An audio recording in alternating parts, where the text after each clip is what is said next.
আসসালামু আলাইকুম, সবাই কেমন আছেন? অনেক দিন হলো ইউটিউবে কোনো ভিডিও ছাড়া হয় না। তো কিভাবে ছাড়া হবে, আমি এত ব্যস্ত থাকি। আমি ব্যস্ত থাকি না, সত্যি কথা হচ্ছে ফোন একটা, তো ফোনটা সব সময় ছেলে মেয়ে নিয়ে এত চাপাচাপি করে যে আমি ভিডিও করার আর সময়ই পাই না। এই জন্য আজকে একটা ছোট্ট শর্ট ভিডিও নিয়ে চলে আসছি। আমি বাসায় কী রান্না করতেছি সেটাই আপনাদের সাথে শেয়ার করব। তো আজকে আমি রান্না করার জন্য নিয়েছি কচুরমুখী চিংড়ি মাছ, আর হচ্ছে মিষ্টি কুমড়া আর চাপিলা মাছ। চাপিলা মাছ এটা কিন্তু সমুদ্রের চাপিলা।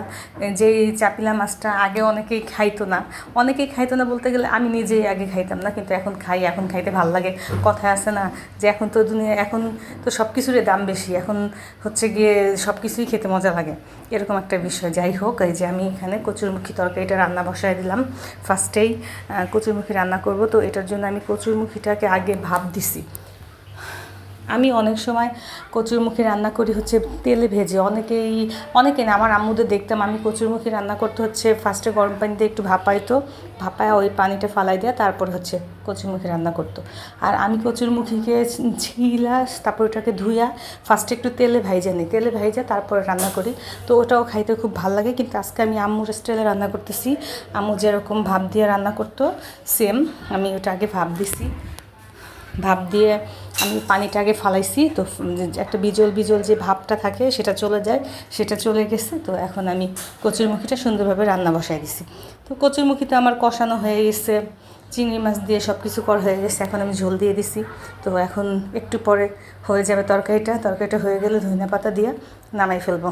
এই অনেকে গরমের সিজনে ধনিয়া পাতা সব তরকারিতে দেয় না, কিন্তু আমি আবার কচুরমুখী, লাউ এইসব তরকারিতে ধনিয়া পাতা ছাড়া খাইতেই পারি না।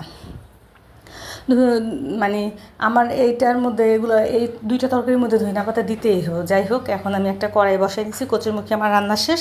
এখন এই চাপিলা মাছগুলো আমি সুন্দর করে ভাজবো। কিছু চাপিলা মাছ আমি ভাইজা মিষ্টি কুমড়া দিয়ে রান্না করব।